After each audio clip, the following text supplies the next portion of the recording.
Ésaïe 19, 1. Voici l'Éternel est monté sur une nuée rapide. Il vient en Égypte. Et les idoles d'Égypte tremblent devant lui. Et le cœur des Égyptiens tombe en défaillance. Alléluia. Et il dit quoi? L'esprit de l'Égypte disparaîtra du milieu d'elle. Et j'anéantirai son conseil. Les chefs des tribus égarent l'Égypte. C'est pas ce que nous vivons. L'Éternel a répandu au milieu d'elle un esprit de vertige pour qu'il fasse chanceler les Égyptiens dans tous leurs actes. Comme un homme ivre chancelle en vomissant. Et l'Égypte, disons le continent africain, sera hors d'état de faire ce que font la tête et la queue, la branche du palmier et le roseau. Ésaïe 19, versets 11 à 17, dispose de cette parole. Merci à vous, servantes de Dieu. Merci à vous, chers téléspectateurs, d'être en notre compagnie. Alors, nous sommes au terme de cet entretien et nous espérons que tout ce qui a été dit, vraiment, vous avez pu retenir, tirer. Vous avez... Hein, Seigneur? Je reprends. Quand tu dis chers téléspectateurs, il faut chers téléspectateurs du Télécolombe. Ah, voilà. D'accord. Alors, merci beaucoup à vous, servantes de Dieu, pour ce message très édifiant, très riche. Nous espérons que cela vous a fait beaucoup de bien, chers téléspectateurs de Télécolombe. Nous sommes au terme de cet entretien. Servantes de Dieu, que devons-nous retenir en substance de tout ce qui a été dit? Très bien. Ce que nous devons retenir en substance, c'est que les prophéties qui concernent l'Afrique ont vu leur début d'accomplissement par l'esclavage dès le début du 19e siècle. Il consacre le temps des nations. Ainsi, de l'esclavage à l'asservissement, à la domination et au dépouillement de la grande partie de ses richesses et de son indépendance relative qui l'a conduite à la monarchie et à une démocratie relative, suivie de son cortège de tueries par les guerres fratricides, aux emprisonnements des leaders d'opposition, l'Afrique tend vers sa libération. Alléluia. Amen. Sa libération spirituelle pour un développement économique, social sans pareil. Selon les bienveillants desseins de l'Éternel des armées, le Dieu Tout-Puissant a disposé de toutes choses. Aussi est-il écrit en Ésaïe 19, 18, 25, ces paroles que nous voulons lire à l'esprit et à l'âme du peuple du continent africain pour mettre de ce fait un terme à la première partie de cet entretien. Donc, si vous permettez, je vais lire avant de faire un petit commentaire. Ésaïe 19, verset 18. Voici ce que Dieu dit. En ce temps-là, ça y est, ce temps de calamité, de pression, en ce temps-là, il y aura 5 villes au pays d'Égypte qui parleront la langue de Canaan et qui jureront par l'Éternel des armées. L'une d'elles sera appelée ville de la destruction. En ce même temps, il y aura un autel à l'Éternel au milieu du pays d'Égypte et sur la frontière un monument à l'Éternel. Ce sera pour l'Éternel des armées un signe et un témoignage dans le pays d'Égypte. Ils crieront à l'Éternel à cause des oppresseurs et il leur enverra un sauveur et un défenseur pour les délivrer. Et l'Éternel sera connu des Égyptiens. Et les Égyptiens connaîtront l'Éternel. En ce jour-là, ils feront des sacrifices et des offrandes. Ils feront des vœux à l'Éternel et les accompliront.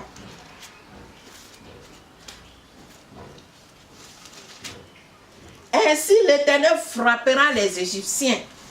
Il les frappera, mais il les guérira. Alléluia. Ils se convertiront à l'Éternel, qui les exaucera et les guérira. En ce même temps, il y aura une route d'Égypte en Assyrie. Les Assyriens iront en Égypte et les Égyptiens en Assyrie. Et les Égyptiens avec les Assyriens serviront l'Éternel. En ce même temps, Israël sera lui troisième, uni à l'Égypte et à la Syrie. Et ces pays seront l'objet d'une bénédiction. L'Éternel des armées les bénira en disant, béni soit l'Égypte, mon peuple. Alléluia. Et la Syrie, œuvre de mes mains. Et Israël, mon héritage. Gloire à Dieu. Amen. À la lumière de cette parole, nous voyons clairement que l'Éternel s'est engagé à se faire connaître des Africains. Aussi, le peuple africain doit prendre conscience de cette destinée pour la saisir. Car c'est là la voie de leur salut et de leur délivrance. Le continent africain doit impérativement se repentir de ses pratiques idolâtres et les délaisser totalement. Il a pour obligation de chercher à connaître le Dieu des Hébreux et apprendre sa langue et à mieux connaître le Sauveur de l'humanité, Jésus-Christ, le Yeshua HaMashiach. Car le Seigneur Jésus-Christ a dit en Jean 17, 3, la vie éternelle, c'est qu'ils te connaissent, toi, le seul vrai Dieu, et celui que tu as envoyé, Jésus-Christ. De leur connaissance du Dieu vivant et du Seigneur Jésus-Christ, le Dieu de toute la création, leur suscitera alors un défenseur parmi eux pour assurer leur salut et leur délivrance, comme cela est écrit en Ésaïe 19, verset 21, que nous rappelons, nous venons de lire, mais nous le rappelons bien pour que vous saisissiez.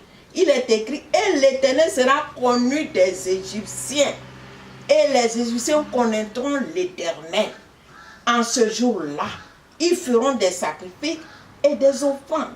Ils feront des vœux à l'Éternel et les accompliront. Ainsi l'Éternel frappera les Égyptiens. Il les frappera, mais il les guérira. Et ils se convertiront à l'Éternel qui les exaucera et les guérira.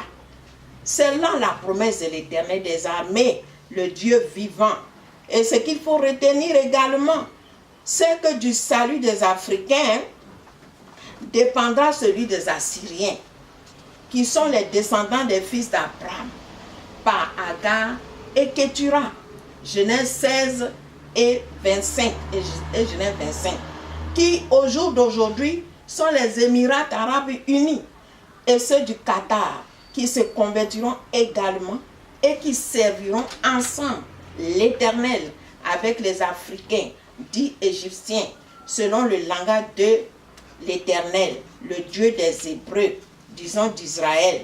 Et ils seront une source de bénédiction, comme l'Éternel l'a déclaré dans ce texte d'Ésaïe 19, 25, que nous venons de lire.